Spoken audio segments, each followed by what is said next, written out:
하나님의 말씀은 구약 성경 열왕기상 19장 1절로 8절까지 말씀 보도록 하겠습니다. 열왕기상 19장 1절로 8절까지이고요. 성경 가져오신 분들은 549페이지에 있습니다.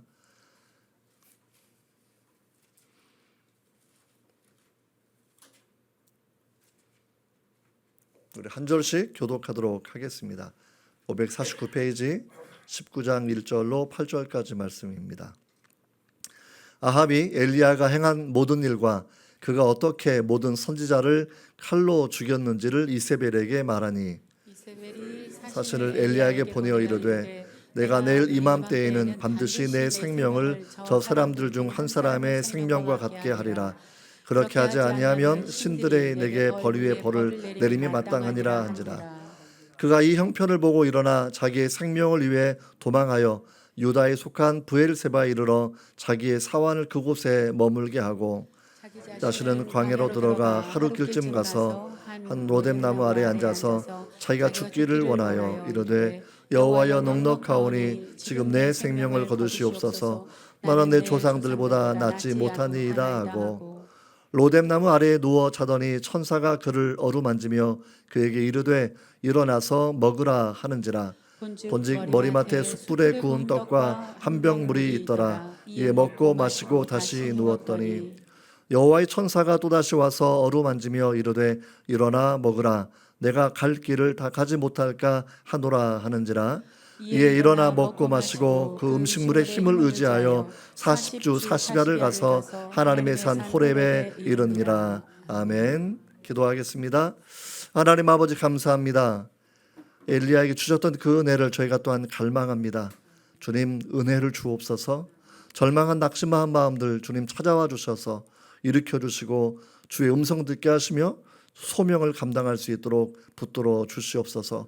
주의 성령께서 성도의 마음 가운데 이 말씀을 깨달아 알 수 있도록 내 삶에 적용할 수 있도록 기도의 제목 삼을 수 있도록 영의 양식 삼을 수 있도록 하나님 도와 주옵소서.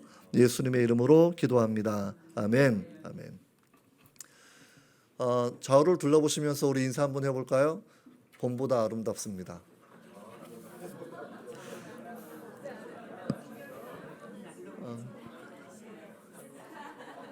우리 교회는 다 동의하시는 것 같아요. 봄보다 아름다운 것을. 제가 대학교 1학년 때 프랑스의 문호 생텍쥐페리가 썼던 어린 왕자라는 책을 읽었던 적이 있습니다. 그때 썼던 문장이 얼마나 멋있는지 책을 읽으면 막 외웠거든요. 밤하늘의 아름다운 것은 그 속에 반짝이는 별들이 있기 때문입니다.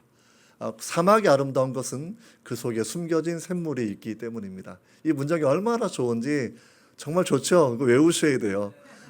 정말 밤하늘의 아름다운 것은 그 안에 반짝이는 별들이 있기 때문이고 사막이 아름다운 것 그 속에 숨겨진 샘물이 있기 때문입니다. 정말 근데 그거를 관심을 돌려서 역사를 바라보시면서 당신이 아름다운 것은 당신 안에 숨겨진 하나님의 형상 때문입니다. 인사해 봅시다.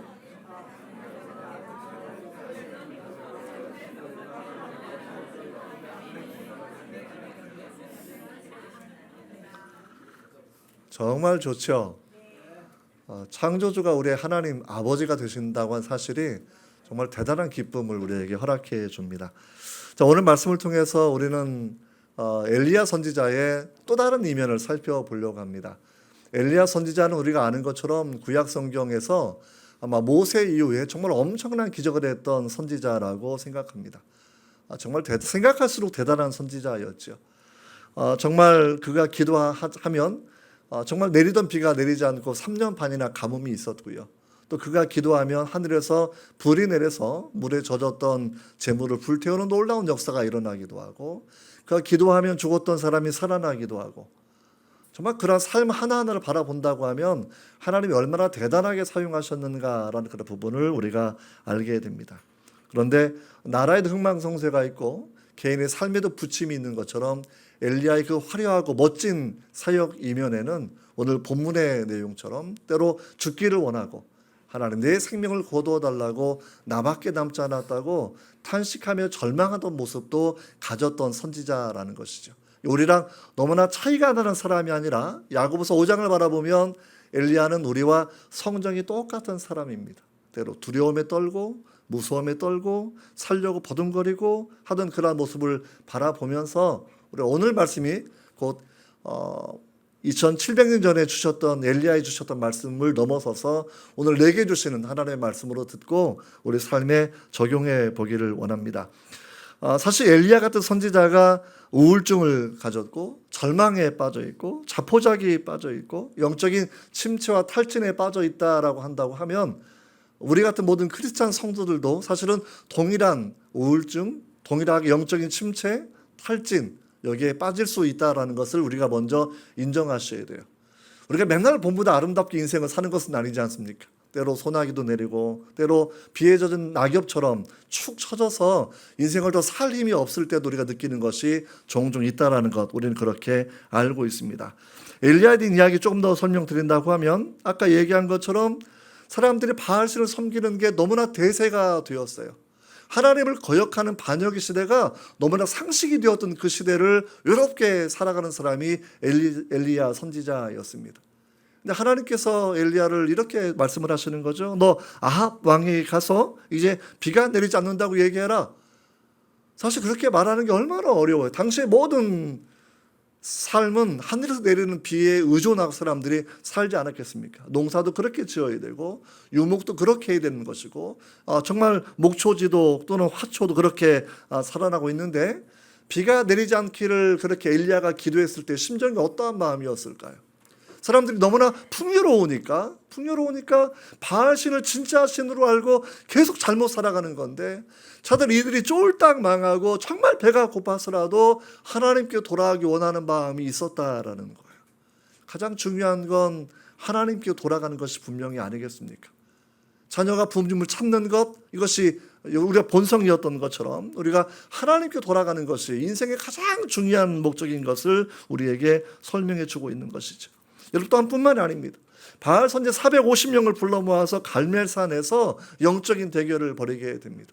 그래서 하늘에서 불을 내려서 재물을 불태우는 신이 진짜 신이다라는 하나의 정말 기준점을 걸어놓고 450명의 바알 선지자가 아침부터 오후 늦게까지 자기 몸을 상처를 내면서 바알을 부르지만 바알이 올 수가 없는 거죠.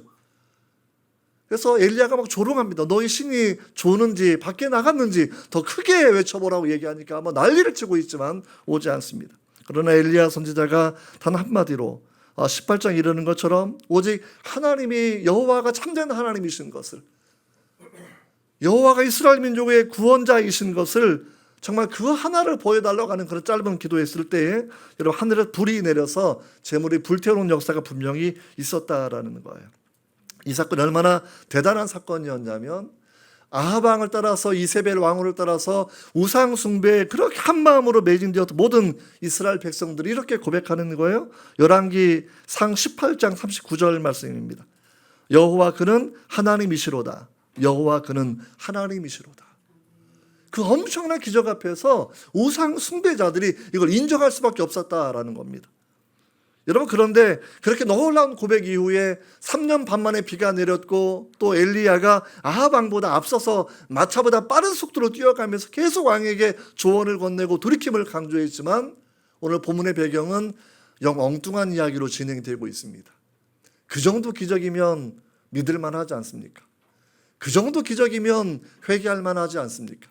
그런데 아합 왕도 돌이키지 않았고 이스라엘 백성도 말은 여호와는 그는 하나님이로다라고 고백했던 사람들이 이세벨 왕후의 단 한마디 이맘때 내가 엘리야를 죽이겠다라는 그 의지를 결연하게 보였을 때에 모든 사람들은 또다시 엘리야를 등지고 바알의 편에 이세벨의 편에 아합의 편에 선 것이 오늘 본문의 배경이라고 여러분 생각해 보시면 됩니다. 오늘 본문의 1절 바라보시 이렇게 되어 있죠. 같이 한번 읽어보도록 하겠습니다. 1절과 2절인데 같이 한번 읽어보시죠. 시작. 아합이 엘리야가 행한 모든 일과 그가 어떻게 모든 선지자를 칼로 죽였는지를 이세벨에게 말하니 이세벨이 사신을 엘리야에게 보내어 이르되 내가 내일 이맘때에는 반드시 내 생명을 저 사람들 중 한 사람의 생명과 같게 하리라. 그렇게 하지 아니하면 신들이 내게 벌 위에 벌을 내림이 마땅하니라 한지라. 이세벨이 죽이겠다고 결심을 하고 사신을 보내서 통보한 거예요. 24시간 기한을 그렇게 준 것이 여기에 포함되어 있습니다. 자, 이 말 한마디에 엘리야 정도가 되면 죽으면 죽으리다 에스더 황후처럼 그렇게 끝장보는 믿음을 가지고 나아가야 되는데, 오늘 본문의 배경 바라보면 이 말 한마디에 생명의 위협을 느껴서 약 그 장소에서 140km 떨어져 있는 브엘세바까지 탈출을 하기 시작을 하게 됩니다. 이런 140km 되게 먼 거리이죠, 사실은요. 그 사환과 함께 가고 또 사환을 남겨두고 자기 혼자 사막길 네게브 광야의 중심지를 향하여서 하루 길을 더 내려갔다라고 얘기하는 거니까 거의 한 170km 이상 정도를 달려서 도망가는 그 모습이 오늘 본문의 배경이라는 것이죠. 그 대단한 선지자가 기도하면 비가 멈추고, 기도하면 비가 내리고, 기도하면 하늘에서 불이 떨어지고, 기도하면 과부의 항아리에서 밀가루가 떨어지지 않게 하는 그 놀라운 사람이, 죽은 과부의 아들을 살려내던 그 놀라운 하나님의 선지자가 이렇게 살겠다고 도망치는 모습을 우리가 여기서 바라보게 된다라는 거예요.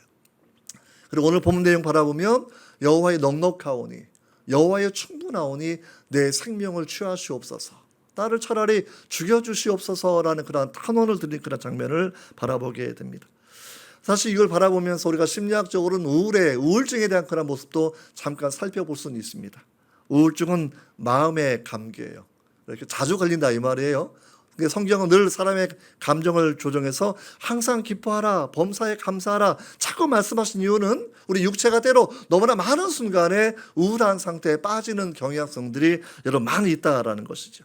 우울증은 뇌신경 쇠약으로 정서, 인지, 신체 활력이 손상되고 시간이 되어도 지나치게 기분이 가라앉은 상태에서 회복이 더딘 것, 이게 아마 2주 이상 지속되면 우울증으로 병원은 그렇게 판정하게 됩니다. 이게 우울하다, 울적하다 뭐 이런 느낌을 우리가 그렇게 알고 있는 것이죠. 여러분, 우울증을 조금 더 설명하면 식욕도 없습니다.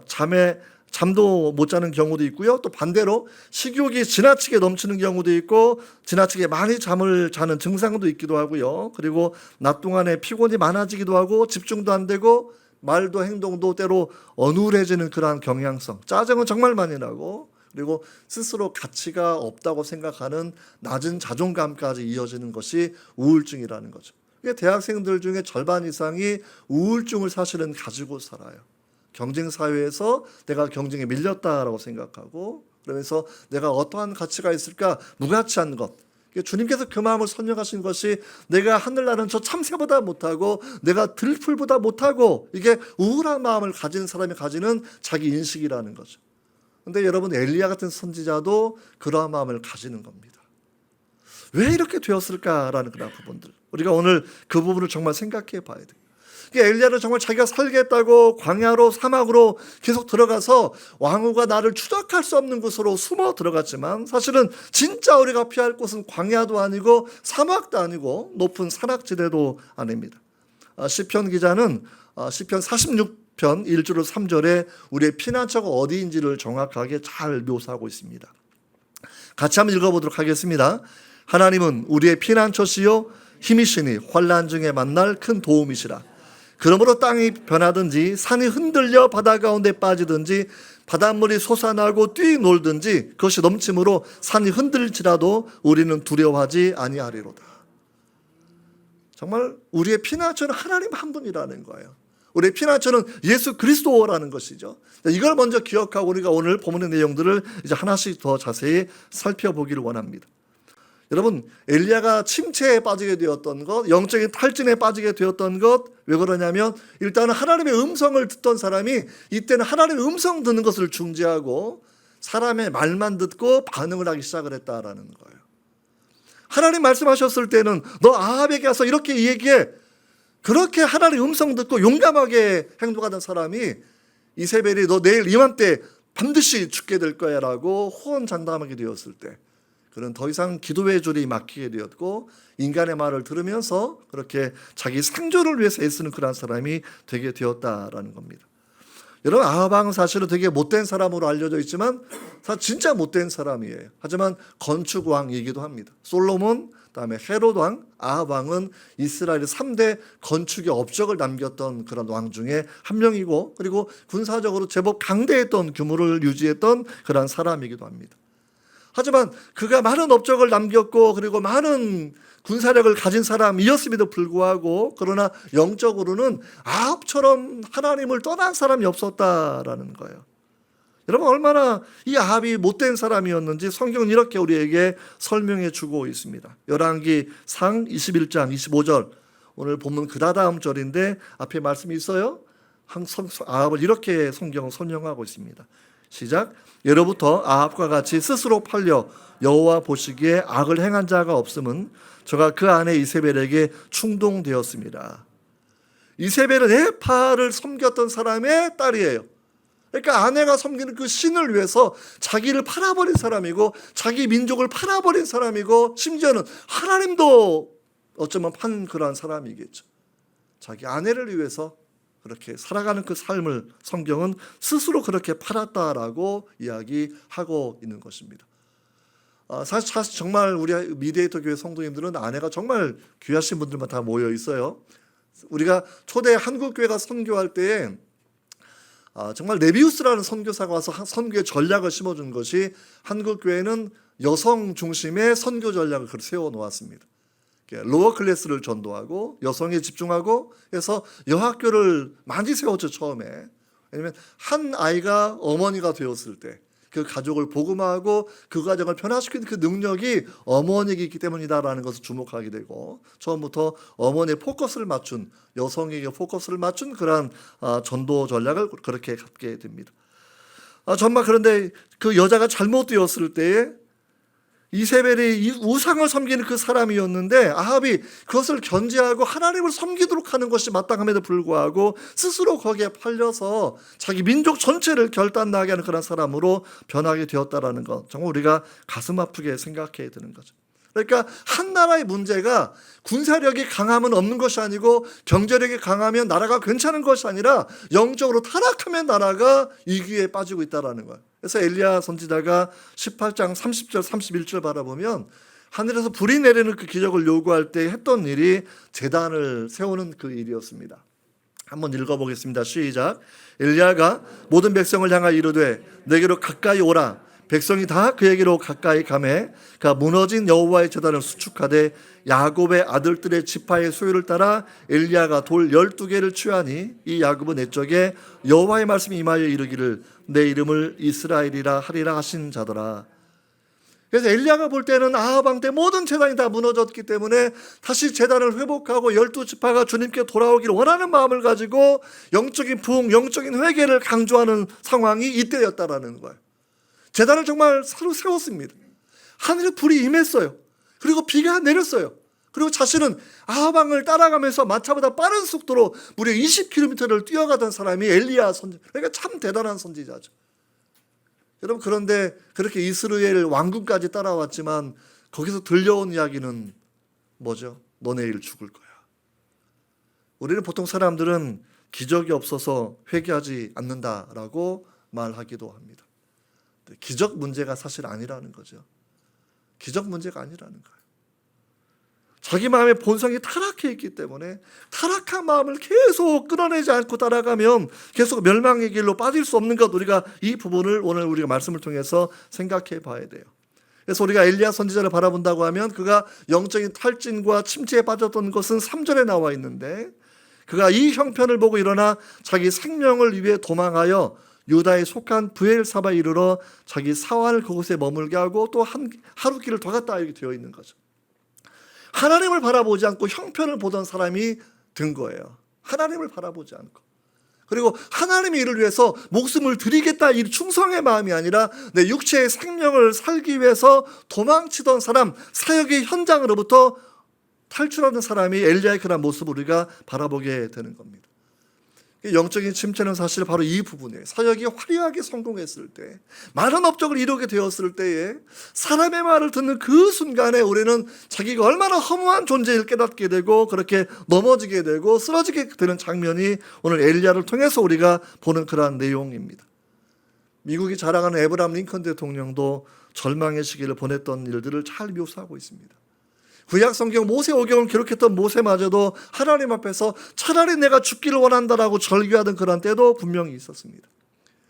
니느웨 도성에 회개의 메시지를 전해주었던 요나 선지자도 차라리 내가 죽고 싶다고 말했던 것도 분명히 있다라는 것이죠. 근데 여러분, 이걸 바라보면서 우리가 기억해야 되는 것, 정말 그 마음, 죽고 싶은 마음이 있으면 죽으면 안 되고요. 오늘 엘리야 선지자 굉장히 우리한테 좋은 모습을 보여줘요. 차라리 하나님 나를 죽여주십시오라고 기도를 하고 있는 거죠. 자살의 충동에 따라 사는 것이 아니라 죽고 싶은 마음 그대로 하나님께 드리면서 그 상태를 넘어서려고 하는 그 내용을 우리 여기에서 우리가 살펴보게 됩니다. 여러분, 정말 그렇게 절망할 수밖에 없었던 것은 자기는 정말 하나님께 열심을 가졌던 사람이에요. 근데 이스라엘 자손 그 다음에 PPT를 바라본다고 하면 오늘 19장 읽지 않았던 그 다음 말씀인데 14절 말씀 한번 보여주시고요. 같이 한번 보도록 하겠습니다. 그가 대답하되 내가 만군의 하나님 여호와께 열심히 유별하오니 특심하오니 이는 이스라엘 자손이 주의 언약을 버리고 주의 제단을 헐며 칼로 주의 선지자들을 죽였으며 오직 나만 남았거늘 그들이 내 생명을 찾아 빼앗으려 하나이다. 여기서 그는 얼마나 외로운지 오직 나만 남았다라는 것, 오직 나만 외롭게 격리된 채로 남아있는 그런 모습을 그렇게 보여주고 있어요. 이스라엘 민족 전체가 주와의 언약을 버렸습니다. 모든 주의 제단을 헐어버렸습니다. 칼로 주의 선자를 남김없이 다 죽여서 이제 자기밖에 안 남았다 생각할 정도로 영적으로 피폐한 그런 상황 가운데 있는 것이 엘리야의 모습이라는 거예요. 정말 우리가 이런 때를 바라보면서 우리가 영적인 침체, 그러니까 설교자들이 주일날 설교하고 나서 영적인 탈진에 빠질 때가 종종 있습니다. 그러니까 사역하거나 힘들 때 우리가 육체의 쉼도 필요하고 먹을 것이 필요하지만 더 필요한 것은 하나님 앞에 나아가서 음성을 듣는 것인데, 여러분, 하나님께 집중하지 않았을 때 우리는 사람과 형편을 보고 우리는 넘어질 수밖에 없다라는 부분을 우리가 그렇게 알아야 되는 거죠. 우리가 하나님 말씀의 뜻은 데살로니가전서 5장 23절 말씀이 있어요. 평강의 하나님이 우리에게 어떠한 뜻을 가지고 있는지 한번 읽어보도록 하겠습니다. 시작. 평강의 하나님이 친히 너희로 온전히 거룩하게 하시고 또 너희 온 영과 혼과 몸이 우리 주 예수 그리스도의 강림하실 때에 흠없게 보존되기를 원하노라. 너희를 부르시는 이는 미쁘시니, 그 다음 구절이 그렇게, 너희를 부르시는 미쁘시니, 미쁘다라는 말이 영어로는 faithful, 그래서 아주 신실하시니 그가 또한 이루실 것이다. 우리를 부르신 하나님께서 이루실 게 분명히 있다라는 것이고, 그 이루심의 내용 중에 한 가지가 우리 온 영과 혼과 몸이 하나님 앞에 흠없이 보존되기 원하시는 것. 이걸 사도 요한은 요한이서 1장 2절에 아주 분명하게 짧게 설명해 두셨어요. 1장 2절, 이 말씀 아니고 요한 2서 1장 2절인데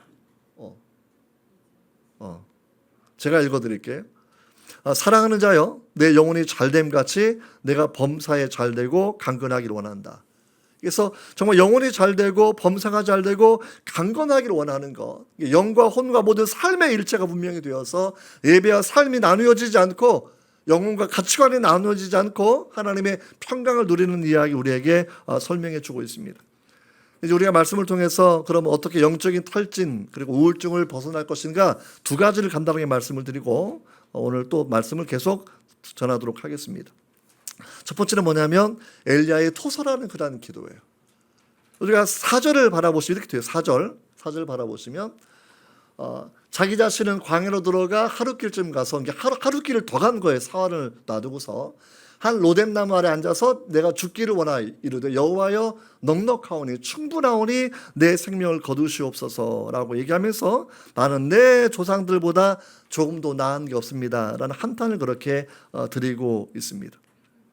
이 로뎀이라는 나무의 뜻이 굉장히 독특합니다. 보통 로뎀 커피숍도 있고 로뎀 요양병원도 있고 로뎀 치과도 있고 로뎀 교회도 있어요. 그래서 제가 예전에 미국에서 로뎀 교회도 부흥회를 인도한 적도 있었는데 로뎀을 우리가 그렇게 사랑해요. 로뎀의 원래 뜻은 무엇일까요? 로뎀의 뜻, 로뎀 카페, 정말 좋은 이름인데, 그렇죠? 로뎀의 원래 뜻은 시궁창, 진흙탕 뜻이에요.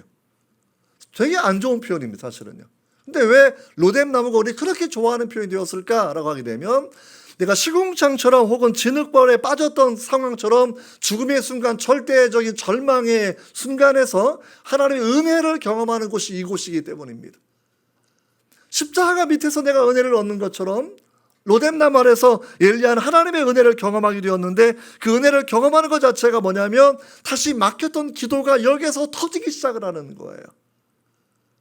사람만 보고 형편만 보고 왕후만 바라보고 도망쳤던 사람이 되게 사실 우스꽝스러운 모습이었죠. 로뎀나무가 멋진 나무가 아니에요. 이게 브롬출이라고 해서 대쌀이나무라는 우리 영어 번역을 그런 나무인데, 그러니까 나무 양역한 가지에 잡목처럼 되어 있는 그런 가지이고 떼서 그냥 부수시게 쓰는 그런 땔감들인데 제목으로 쓰는 나무가 아니에요. 그래서 나무집에 그늘에 들어가도 그늘이 풍성하지 않아서 사람이 어떻게 할 수 없는 그곳이 로뎀나무이거든요. 그 그늘에 조금이라도 묻혀본 상황 가운데서 드리는 그러한 기도, 이게 엘리야 선지자의 그러한 기도였습니다. 여러분, 기도하게 하시는 하나님의 은혜예요.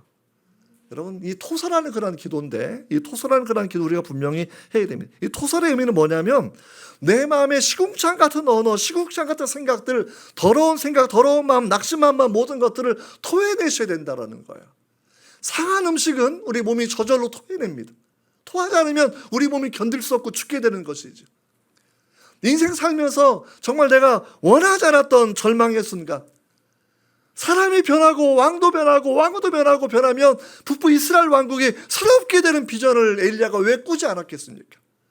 하지만 그 놀라운 기적에도 아무도 변하지 않는 것들을 바라보면서 낙심이, 절망이 내 마음에 쭉 들어오게 되었고, 그 순간 자기 마음은 시궁창 같은 그 언어가 가득하게 된 거죠.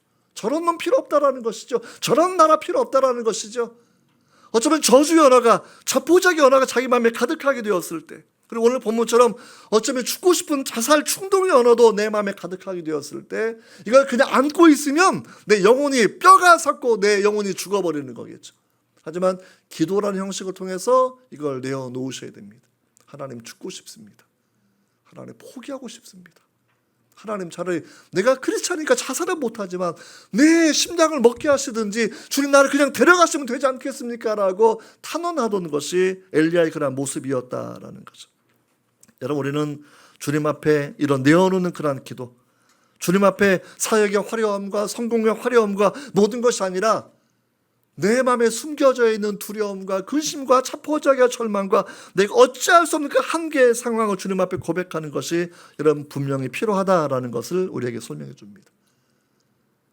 그 우울한 증상, 하나님 안 보고 형편만 보고 하나님 말씀 안 들리고 사람 말만 들리고 내가 곧 죽게 된 것 같은 그 외로움 속에서, 여러분, 이 모든 외로운 것들은 우리 기도를 외면하지 않으려 하시는 하나님께 그대로 여러분 토설하셔야 돼요. 하나님의 은혜가 분명히 여기 있지 않겠습니까? 여러분, 제가 예전에 오후에 한번 잠깐 나누었던 간증이 한 분이 있습니다. 한 분이 직장암에 걸렸다가 수술받고 회복되어서 잘 살아가고 있는데, 근데 이게 다시 직장암이 재발되었다 그러니까 자기 부인을 괴롭히고 주변 사람을 괴롭히고 하나님 계시냐고 또 욕하고 저주하고 하던 그 상황을 제가 전해 들었던 적이 생각이 납니다. 그 부인이 너무나 힘드니까 혜경자매라는 집사님이 제게 전화를 해서 자기 남편 좀 달래달라고. 그래서 뭐 달랠 수가 있습니까? 그래서 선생님 억울하고 힘들죠. 예수 믿고 살아보려고 헌금도 많이 하고 선교제도 많이 하고 모아놓은 건 재산이 좀 있으니까 선하게 살아보려고 애를 쓰고 있는데 갑자기 암이 재발되니까 얼마나 실망감과 배반감과 마지막 남은 소망도 다 무너지는 상황이 되니까 이제는 원망하고 부인도 괴롭히는 상황이 된 건데, 근데 그 죽을 것 같은 그 마음, 정말 질식할까 그 모든 마음, 그 마음을 하나님께 쏟아 부어서 기도해 보십시오. 저도 3, 4일 정도 중보하며 기도했고요. 갑자기 주일날 그분이 새벽에 교회로 전화가 왔어요. 제가 전도사 때였습니다. 전도사님, 제가 예수님 만났어요. 갑자기 목소리가 바뀌었습니다. 아침에 산책 나가다가 비전이 열리게 되고 뒤로 자기 위에 구름을 타고 계신 예수님이 눈앞에 그림처럼 뒤에 보이면서 주님의 임재와 사랑을 느끼게 된 거죠. 내가 너를 지켜보고 있어. 내가 너를 버리지 않았어. 길 가다 눈물을 뚝뚝 떨어뜨리고, 그리고 정말 하나님의 은혜 가운데 그분의 암도 낫게 되었던 그 사건을 저는 기억하고 있습니다. 여러분, 토설하십시오. 하나님 앞에 내보내셔야 된다라는 것. 여러분, 두 번째는 영적인 탈진과 우울증을 극복하기 위해서는 잘 쉬고 잘 먹고 이게 이 시간이 분명히 필요하다라는 거예요. 5절과 6절을 우리가 바라보시면 이렇게 되어 있습니다. 5절 6절 같이 읽어보도록 하겠습니다. 아래에 누워 자더니 천사가 그를 어루만지며 이르되 일어나서 먹으라 하는지라. 본즉 숯불에 머리맡에 숯불에 구운 떡과 한 병 물이 있더라. 이에 먹고 마시고 누웠더니. 그렇죠. 또 7절을 바라보시면 있어요. 여호와의 천사가 또다시 와서 어루만지며 이르되 일어나 먹으라. 내가 갈 길을 다 가지 못할까 하노라 하는지라. 그래서 하나님께서 우울증에 빠져 있고 침체에 빠져 있던 엘리야를 다루는 방법은 뭐냐면 먹을 걸 주시는 거예요. 단잠을 주시는 거예요. 사실 이 상황 가운데서 누가 단잠을 잘 수 있겠습니까? 내가 지금 죽을 줄 모르는 상황 가운데서 이세벨의 군대가 나를 쫓아올 수 있는 그런 상황도 염두에 두고 지금 계속 도망치는 상황 가운데서 그래도 단잠을 주시고 먹을 걸 주시고 그것도 2번 반복해 주시고, 여러분 이것이 하나님의 사람을 돌보는 그런 방법이라는 거죠. 사람은 몸을 가지고 있어서 자기 몸 관리를 잘 하셔야 돼요. 우울할 때는 가끔 닭도 드시고 소고기도 드시고 고기를 드시면 몸이 굉장히 안정감을 분명히 얻지 않습니까? 할렐루야. 사실 몸이 굉장히 정직한 반응을 하고 있거든요. 등도 따스고 배가 부르면 뭐 마음의 평안을 누릴 수 있는 건데, 여러분들이 자기 몸을 관리하는 방법도 오늘 본문을 통해서 분명히 배우셔야 합니다. 근데 정말 우리가 바로 또 한 가지 뭐냐면 하나님이 위로해 주시는데 천사가 곁에 있는 것을 알게 해주시는 거예요. 나만 남았다 생각하고 절대적인 외로움을 느꼈는데 아니야, 내가 천사를 통해서 내가 너를 돕고 있어. 내가 너와 함께하고 있어라는 것. 시편 37편 23절로 4절을 바라보면 이렇게 되어 있는데요. 같이 한번 읽어봅시다. 시작. 여호와께서 그 사람의 걸음을 정하시고 그의 길을 기뻐하시나니 그는 넘어지나 아주 엎드러지지 아니함은 여호와께서 그의 손으로 붙들어 주신다. 우리가 넘어질 수 있어요. 쓰러질 수 있어요. 우울해할 수 있어요. 근데 완전히 끝나지 않는 것은 우리를 붙드시는 분, 우리를 일으켜주시는 분, 이 하나님의 은혜가 우리 삶에 여러분 있다라고 우리에게 그렇게 설명해 주고 있습니다. 가장 외로울 때 마음의 눈 열리시면 내 마음에 찾아오시는 주님, 내 삶을 돌보시는 주님, 여러분 그 하나님 우리가 분명히 느끼게 된다라는 거예요. 요한복음 16장 32절을 바라보시면 예수님도 이렇게 말씀하신 적이 있습니다. 16장 32절인데요. 보라, 너희가 각각 제 곳으로 흩어지고 나를 혼자 둘 때가 오나니 벌써 왔도다. 그러나 내가 혼자 있는 것이 아니라 아버지께서 나와 함께 계시느니라. 예수님도 제자들이 다 잠자고 이렇게 외면했을 때 아버지가 나와 함께 하신다. 이 함께함이 정말 대단한 하나님의 은혜라는 거죠. 여러분 가끔 생각하면 성령의 임재, 하나님의 임재, 이게 얼마나 신비로운 말인지 모릅니다. 우리가 무엇이 간데 우리 안에 창조주가 우리를 찾아오신다는 겁니까? 우리가 무엇이 간데 우리를 그분의 집 삼아서 우리 안에 거하신다는 겁니까? 정말 생각할수록 대단한 거예요. 우리가 무엇이 간데 우리 안에 거하시는가, 우리와 함께 하시는가라는 그런 부분 우리가 바라보는 거예요. 여러분 한문으로 쉴 휴자는 사람인별 나무목 이렇게 있는 거거든요. 나무 밑에서 사람이 쉬는 그런 구조예요. 여러분 나무를 우리가 뭘로 생각해야 되느냐, 뭐 산에 있는 나무 말고 사실은 십자가를 생각해 보셔도 딱 맞습니다. 십자가 밑에서 참된 쉼을 우리가 유일하게 얻을 수 있습니다.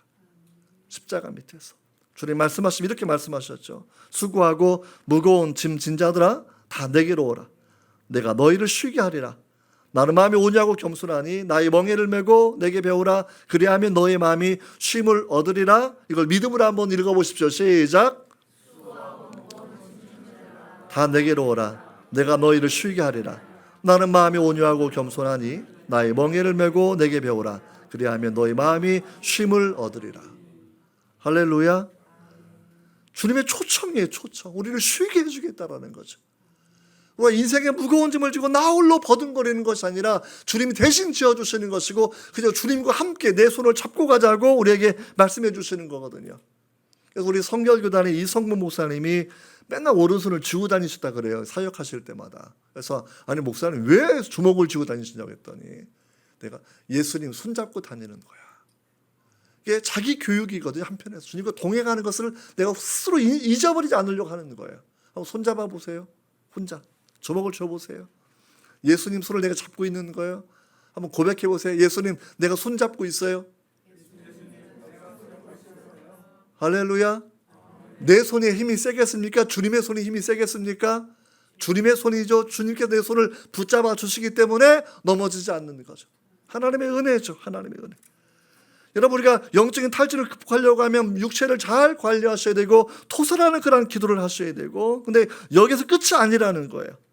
주님께서 엘리야를 세우는 방법은 새로운 소명을 우리에게 허락해 주시는 겁니다. 여러분 7절을 한번 읽어보시면 소명을 회복하는 방법 3가지, 이게 오늘 설교의 가장 중요한 포인트입니다. 이제 설교 본문이 막 시작되는 겁니다. 너무 기대하시고 이 말씀을 잘 메모해 놓으셔야 돼요.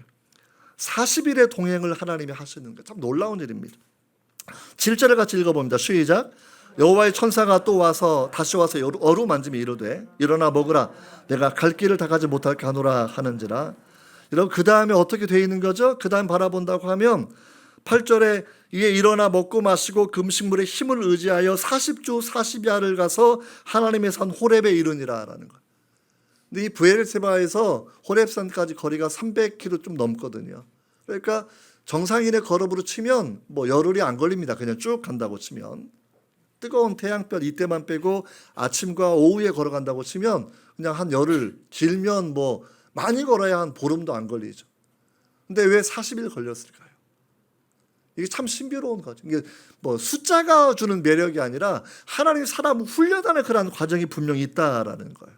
예전에 한참 유명했던 책이 있었습니다. 리고레 목사가 썼던 뭐 목적이 이끄는 삶 해가지고 이게 40일 동안 훈련하는 그런 책이었는데, 근데 저도 이제 그 목회하면서 그때 교인들과 함께 그걸 함께 공부해 보았던 적이 있습니다. 이게 40일은 종종 하나님이 사람을 훈련하는 기간이기는 분명했거든요. 노아도 40일 동안 비가 내렸고요. 모세도 40일 동안 하나님의 산 호렙에 올라가서 금식하며 율법을 받았고요.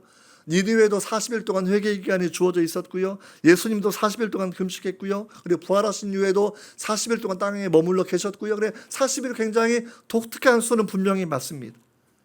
근데 중요한 건 정말 도망쳤던 엘리야를 회복하는 과정, 주님과 동행하는 훈련을 하나님 다 시켜주시는 거예요. 사람 보고 낙심한 그 마음이 회복되려고 하면 주님과 동행해야 됩니다. 40주 40야 이게 강조한 이유는 낮에도 동행하고 잠을 잘 때도 동행하는 거예요. 잠을 잘 때는 떠나는 게 아니라 언제나 우리를 동행해 주시는 것이 하나님의 은혜다라고 기억하는 겁니다. 이 하나님의 동행을 우리 삶에서 잊어버리면 안 돼요. 여러분 예일대학 얼마나 좋은 학교입니까? 53년도에 그 니고레 목사가 조사한 걸 인용해서 설교 때 썼던 게 있었는데, 예일대학을 53년에 졸업한 사람이 30년 후에 83년에 어떻게 사는가 분석해 보니까 3%만 국가와 사회와 민족과 세계를 위해서 일하는 사람이에요. 그 좋은 대학을 나오고서도 3%만 그런 삶을 살아가고요. 10%는 그냥 좀 잘 사는 삶을 살아요. 그냥 그다음에 나머지 60%는 그럭저럭 살아요.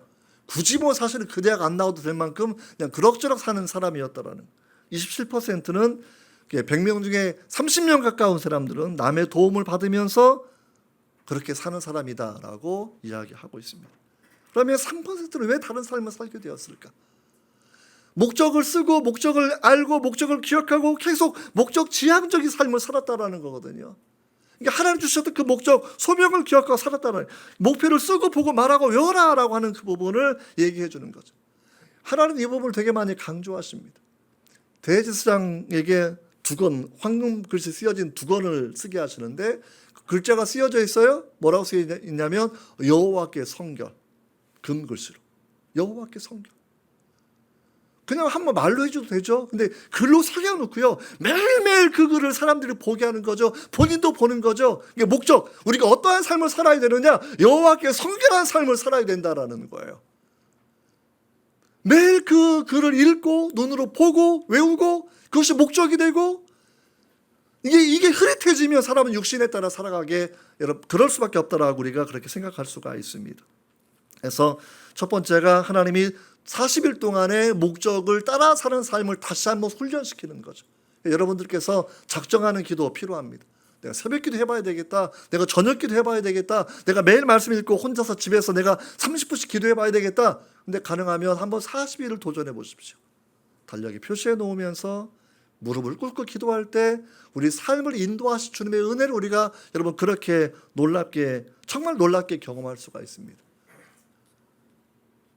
저도 미국에서 제가 40일 동안 기도할 때 정말 은혜를 많이 경험한 적이 있어요. 하루에 3시간씩 기도하면서 아침에 1시간 반, 저녁에 1시간 반. 근데 가끔 우리 루터하고 칼뱅이 그런 얘기 종종 하거든요. 1시간 기도하면 겨우겨우 사는 삶이고 2시간 기도하면 지지 않는 삶이고 이런 얘기 하는데, 네, 3시간 기도하면 하나님이 인도하는 삶을 살아간다고 그들이 그렇게 우리에게 경건의 교훈을 넘겨준 적이 있습니다. 사실 매일 3시간 기도하는 건 쉽지는 않습니다.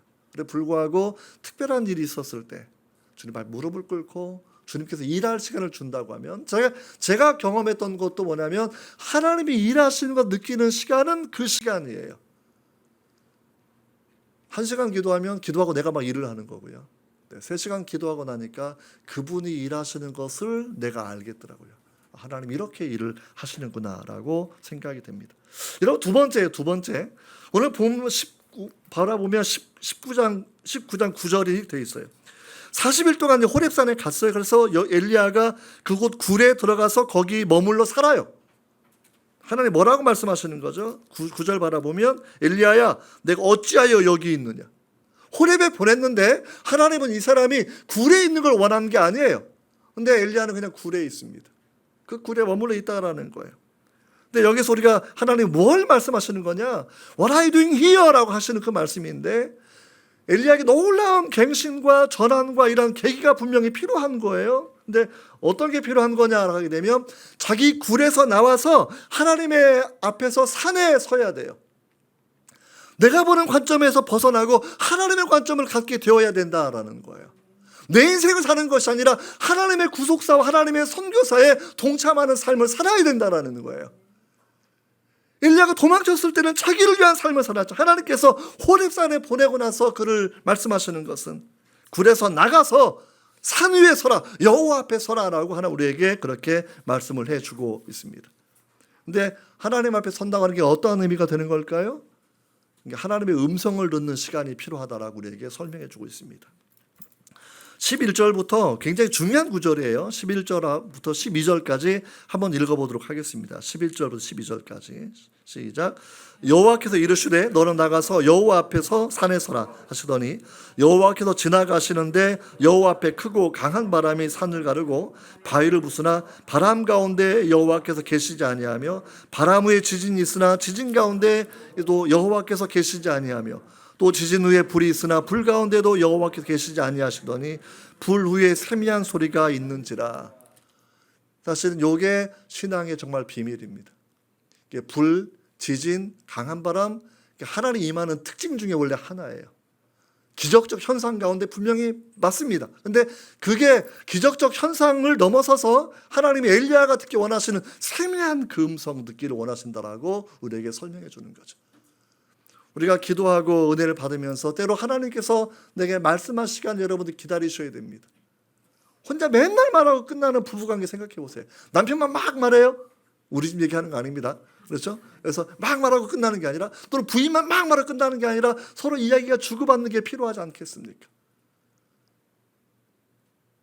미국에서 있었을 때에도 아침에 커피를 마시는데 너 세상에 로스쿨 하지만 너는 나를 위해 복음을 위한 변증가가 되어야 된다. 그 세미한 음성이 내 마음에 들려와서 내가 아멘 화답하고 오늘 이렇게 또 제가 나름대로 청년을 위해서 변증가로 활동을 하고 있는 거죠. 우리 미디투 교회 설립에 대한 이야기, 그렇죠? 우리 장로님 아침에 기도하시고 새벽에 기도하시다가 정원 한가운데 들렸던 주님의 그 음성, 교회를 시작해라. 이게 세미한 음성이죠. 내 삶에 어떤 모멘트를 제공해 줄 수 있는 것, 내 삶의 목적을 제공해 줄 수 있는 이 세미한 그 음성 우리가 분명히 듣는 시간이 우리가 분명히 있어야 된다는 것이고, 하나님의 엘리야가 다시 그 상황으로 가야 된다고 말씀하는 겁니다. 백성을 변화시키는 불, 백성을 변화시키는 강한 바람, 백성을 변화시키는 그 엄청난 능력, 지진 이런 것이 아니라 내가 먼저 변화가 다시 되는 것. 내가 먼저 말씀의 사람으로, 내가 먼저 기도의 사람으로, 내가 먼저 주의 음성을 들을 수 있는 그 사람으로 변화가 되어야 되는 것. 이것이 성도의 특권이고 성도의 자격이라고 우리 성경 우리에게 말씀해 주고 있는 겁니다. 여러분 기도할 때마다 무슨 소리가 그럼 들려올까요? 로마서 8장 16절입니다. 이게 가장 많이 듣는 보편적인 주의 음성이 이 음성입니다. 같이 읽어봅니다. 시작. 성령이 친히 우리의 영과 더불어 우리가 하나님의 자녀인 것을 증언하시다. 성경 읽어보십시오. 아침에 찬양해 보십시오. 그리고 조용히 계셔 보십시오. 그러면 성령께서 우리 영을 통해 전하시는 말씀, 너는 내 아들이야, 너는 내 딸이야, 이 말씀이 들려온다고 성경 우리에게 설명해 주는 거죠. 이 말씀이면요 다시 모든 게 다 해결된 겁니다. 내가 감히 천국의 후계자예요. 내가 하나님의 양자가 되었어요. 내가 그 나라의 상속자가 되었어요. 할렐루야. 정말 대단한 거예요. 하나님의 은혜. 내가 너와 함께 있어. 너 외로워하지 마. 외로워하지 마. LG U+의 정수원 부사장과 차를 마시고 밥을 먹고 교제한 적이 있었습니다. 근데 그분이 30대 초반까지 예수 믿지 않고 살다 온 사람이거든요. 뒤늦게 누가 권유해가지고 교회 갔다가 그 하나님의 격려, 자기 어깨를 툭툭 치시는 그 느낌, 자기 마음에 들려오는 그 꼭 음성 같은 그 느낌. 수원아, 내가 너 사랑해. 수원아, 괜찮아. 정말 치열하게 경쟁적인 삶을 살아오면서 끝없이 외로운 삶을 살아왔는데 그 하나님의 격려와 위로와 함께함을 느끼게 되면서 신앙생활을 그렇게 시작하게 되었더라고. 그렇게 그 바쁜 사람이 매일 아침에 1시간 반씩 여러분 성경 읽고 PRS 하고 그걸 자기 직원들과 아는 사람과 말씀을 다 나눠요. 매일 아침에 4시 반이면 이러 4시 반이면 그 젊은 사람이 저보다 2살인가 어리거든요. 근데 저도 늙었다는 얘기 아니에요. 저도 젊은데 저보다 조금 더 젊은. 근데 그 바쁜 LG U+ 부사장 그 얼마나 바빠요 사실은요. 뭐 수십조 매출을 유지하고 살아가야 되는데 아침에 1시간 반의 말씀 읽는 그 시간, 기도하는 그 시간이 자기 영혼을 버티게 할 뿐만 아니라 은혜를 넘치게 받는 시간이라는 거예요. 세미한 음성은 우리를 도우시는 말씀이에요. 하나님과 더불어 사는 삶을 알게 해주시는 거예요. 내 속에 새겨져 있는 주의 형상을 발견하게 하는 시간이에요. 인간 김기호가 아니라 하나님의 아들 김기호. 한번 자기 이름 붙여가 해보십시오. 하나님의 아들, 하나님의 딸, 자기 이름. 시작. 할렐루야. 우리 신만 집사님 잘 크게 하셨는데 하나님의 아들 신만자야. 할렐루야. 정말 놀라운 신앙의 고백이에요. 이 땅에 살아갈 때 하나님 놀라운 역사가 여기에 있는 것인데 이렇게 회복하게 하는 그 이유는 마지막 오늘 읽지 않았지만 16절 18절 바라보면 하나님의 관점이 왜 굴에서 나와서 하나님의 산에 서야 되느냐라고 얘기했을 때 성도가 하는 게 뭐냐? 하나님의 역사 경영에 동참하는 거예요. 역사 경영에. 재벌의 아들로 태어나면 사업을 후계자가 되어서 후계 수업을 하지 않습니까? 그렇죠? 근데 우리가 하나님 나라의 상속자가 되어서 하나님의 역사 경영에 동참하도록 불러내시는 거예요. 여러분 19장 16, 18절 바로 이렇게 되어 있는데 제가 그냥 간단하게 설명드릴게요.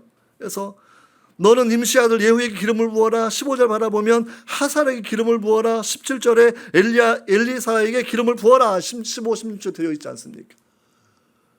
엘리야가 도망쳤던 사람인데 그에게 맡기는 것이 두 나라의 왕을 세우라는 거예요. 두 나라의 왕을.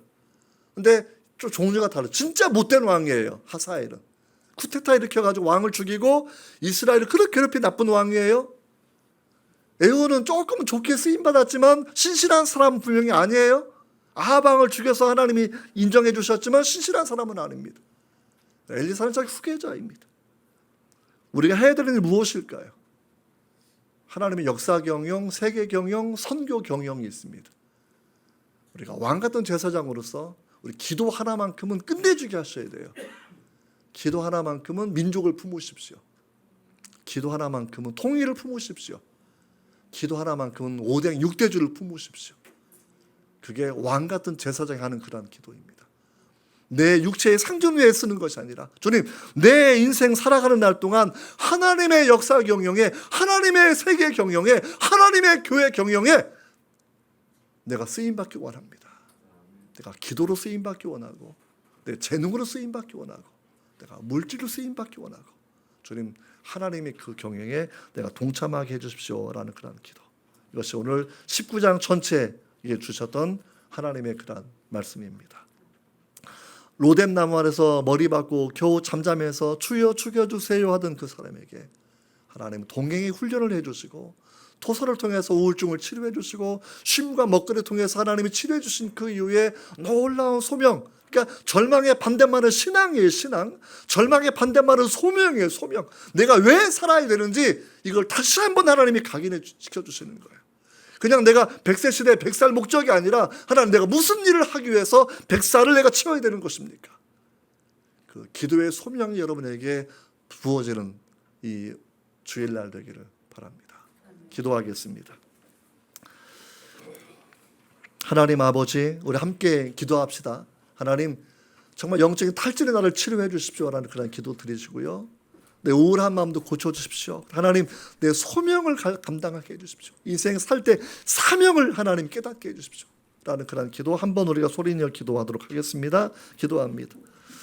하나님 아버지 감사합니다. 엘리야도 우울했는데, 엘리야도 침체에 빠졌는데, 우리 너무나 많은 순간 우리도 하나님 넘어지고 쓰러지며 자포자기하고 죽고 싶을 때 하나님 있지 않습니까?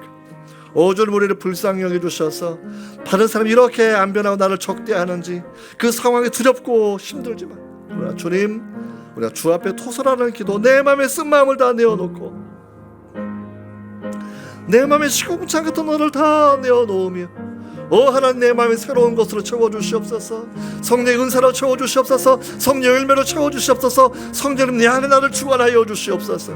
하나님, 인생 살아가는 날 동안 하나님의 역사경에 동행하게 하시고 동참하게 하시고 주님 말씀 따라 기도 따라 살아가는 우리가 될 수 있도록 하나님 역사해 주시길 기도하고 주 하나님이 원합니다. 하나님, 함께하여 주옵소서.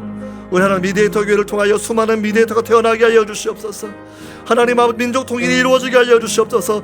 한국교회를 통하여 세계 선교가 이루어지게 하여 주시옵소서. 다음 세대가 이루어지게 하여 주시옵소서. 주여 역사하여 주시옵소서. 주여 하나님의 선교적 미션 라이프를 살 수 있도록 하나님 도와주시옵소서. 미션을 철치가 되게 하여 주시옵소서. 미션을 크리스찬 되게 하여 주시옵소서. 기도로 세상을 품고 살게 하여 주옵소서. 다음 세대를 품고 살게 하여 주시옵소서. 하나님, 함께 하여 주시기를 주 하나님이 원합니다. 주님 도와주시옵소서. 하나님 아버지, 남들에게 말하지 못했지만 내 마음에 두려움이 있고 내 마음에 낙심이 있고 내 마음에 근심이 있는 거, 우울함이 있는 거 주님 앞에 고백합니다. 주님, 치료하여 주시옵소서. 새롭게 하여 주시옵소서. 새 힘을 주시옵소서. 넘어지지 않아 일어나게 하여 주시옵소서. 하나님, 무엇보다도 말씀과 동행하는 훈련을 받게 하시고 기도하고 나아갈 때 하나님, 우리 남겨진 그 모든 인생이 내게 주어진 하나님의 사명을 감당하고 언젠가 하나님 앞에 섰을 때 착하고 충성된 종아 잘하였도다 라는 주님의 칭찬을 받을 수 있도록 하나님 도와주시기를 원합니다. 매일매일 기도할 때 민족을 품게 하소서. 서울시를 품게 하소서. 북한을 품게 하소서. 온 세상을 품으며 주님 앞에 기도하게 하옵소서. 주님, 우리의 기도를 통하여 주님 놀랍게 일하시옵고 역사하여 주시옵소서. 예수님의 이름으로 기도하옵나이다. 아멘.